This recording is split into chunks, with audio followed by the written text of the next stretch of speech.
সবাই বলেন না কেন? মালিককে? মালিক আমাদের আল্লাহ। এই মালিককে খুশি করার জন্য খ্রিস্টান ছেলেরা পুরুষেরা গির্জায় আসে, বিয়া শাদী করবে না, ভালো জিনিস খাবে না, স্বাদযুক্ত বস্তু পর্যন্ত খাবে না, যেটা খাইলে শরীর গরম হয়, সেক্স আসে, এটাও খাবে না, বিয়ে শাদীও করবে না। কি হবে তাহলে? বলে আল্লাহর সন্তুষ্টি অর্জন করতে পারবে।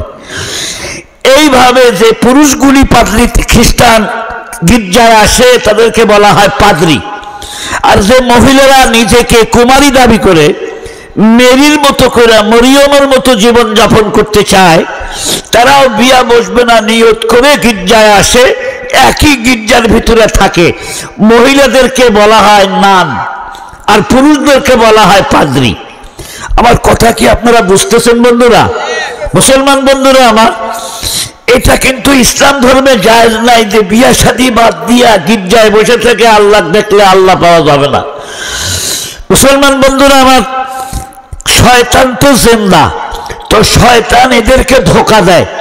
তোমরা নফসকে কন্ট্রোল করার জন্য তো গির্জায় আসছো, একই গির্জার ভিতরে থাকো, রাত যখন হয় সব মানুষ ঘুমায় যায়, গির্জার মধ্যে তোমরা নারী আর পুরুষ ছাড়া অন্য কেহ নাই। তোমরা পুরুষদেরকে দেখো, পুরুষরাও তোমাদেরকে দেখে, তোমাদের ভিতরে সেক্স পয়দা হয় জন্মগতভাবে। আল্লাহ প্রতিটা মানুষ নারী পুরুষের ভিতরে খাহেসাত দান করেছেন, যৌন কামনা চরিতার্থ করার শক্তি দান করেছেন। এই শক্তিটা আল্লাহ কুত্তার মধ্যেও দিছে, গরুর মধ্যেও দিছে, সব মাখলুকের ভিতরে দিছে। কথা কন না কেন? পশু পাখির ভিতরে আছে। কিন্তু ইসলাম কি বলেছে? না, এটা আমি দিলাম দুই কারণে। আল্লাহ মানুষের ভিতরে যৌবন শক্তি দান করেছেন। এক নম্বর কারণ বংশবৃদ্ধি। মুসলমানের ঘরে মুসলমান পয়দা হবে, আল্লাহর বান্দা বেশি হবে, বেশি নামাজি হবে। আল্লাহু আকবার বলেন। উম্মতে মুহাম্মাদি বেশি হলে হাসরের ময়দানে আমাদের দল ভারী হবে। এই জন্য ইহুদিরা কোনোদিন ছেলে হওয়া বন্ধ করে না, ওরা জন্ম নিয়ন্ত্রণের ট্যাবলেট ওরা বেছে না, আমাদের দেশে পার করে দিচ্ছে। কথাটা কি বুঝছেন আপনারা? উম্মতে মুহাম্মাদি যাতে কম হয় এই জন্য ওরা উঠে পড়ে লাগছে, বিনা পয়সায় মায়াবড়ি বেছে। কথা বলেন না কেন? সরকারি ভাবে মায়াবড়ি দেওয়ার ব্যবস্থা নাই।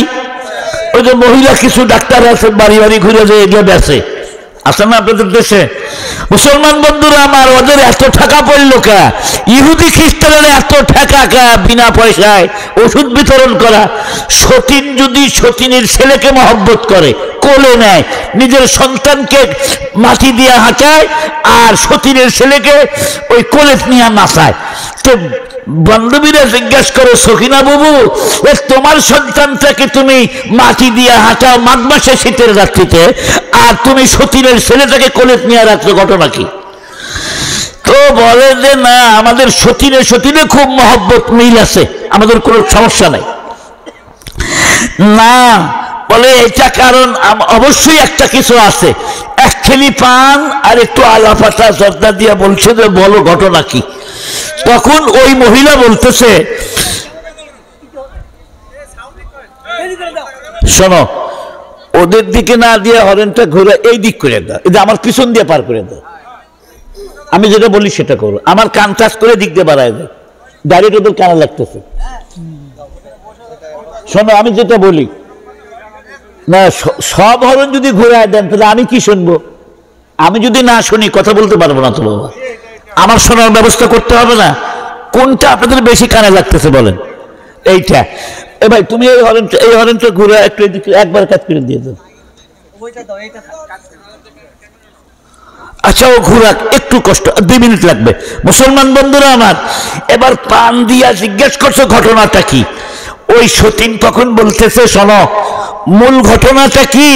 আমরা গরিব মানুষ, ওটা আমার সতীনের ছেলে, সতীনের ছেলেকে আমি কোলে নিয়ে নাচাই, এই জন্য 3 বছর আমি কোলের থেকে নামাবো না, ওকে আমি পুঙ্গ বানায় ফেলবো, ওকে হাঁটা শেখাবো না।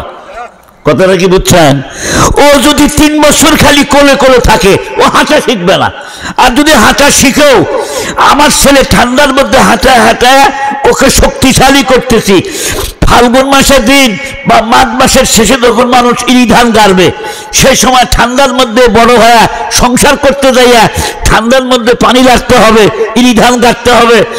আমার সতীনেরটাও যদি মাঠে যায়, একদিনে ঠান্ডা লেগে নিউমোনিয়া ধরিয়া মরিয়া যাবে, আর আমারটা মরবে না, মজবুত থাকবে। কথাটা কি বুঝছেন? এই জন্য ইহুদি আর খ্রিস্টান যদি আপনাদের প্রশংসা করে, বুঝতে হবে প্রশংসার মধ্যে দুরভিসন্ধি আছে। জোরে কথা বলতে হবে, ঠিক না বেটে? ইহুদি আর খ্রিস্টান যদি বলে, খ্রিস্টানরা বলবে তোমাকে গরু কেনার টাকা দেবো, ঘর বানায় দেবো, তুমি খালি একটা কথা বলো। কি কথা? যে আল্লাহর কোরআন মিশা আর আল্লাহর বেটা ঈসা। তাকিয়ে দেখুন বাংলাদেশের দিকে, অনেক জায়গায় গ্রামকে গ্রাম খ্রিস্টান হয়ে যাচ্ছে শুধুমাত্র টাকার লোভে। আমি পায়ে ধরে অনুরোধ করে যাবো, বন্ধুরা আমার, তাম দুনিয়ার সমস্ত সম্পদের চাইতে ইমানের দাম সব চাইতে বেশি। ধরে কথা বলতে হবে, ঠিক না বেশি? আপনি ইমান বিক্রি করা যাবে না। না খায় থাকবো, মাটির কামড় দিয়ে পড়ে থাকবেন, ইমান বিক্রি করবেন না। রাজি আছেন তো ইনশাআল্লাহ? হাত উঁচু করে দেখান, নারায়ে তাকবীর, লিল্লাহি তাকবীর। মাশাআল্লাহ বন্ধুরা আমার, এই ঈমান নিয়ে আজকের আলোচনা। যেহেতু এত দামি জিনিস, আমরা সকলেই দাবি করি আমরা মুমিন। এ ভাই ঘুরাইছো? আচ্ছা ঘুরাচ্ছে, ওনাদের কানে খুব কষ্ট লাগতেছে, তুমি খালি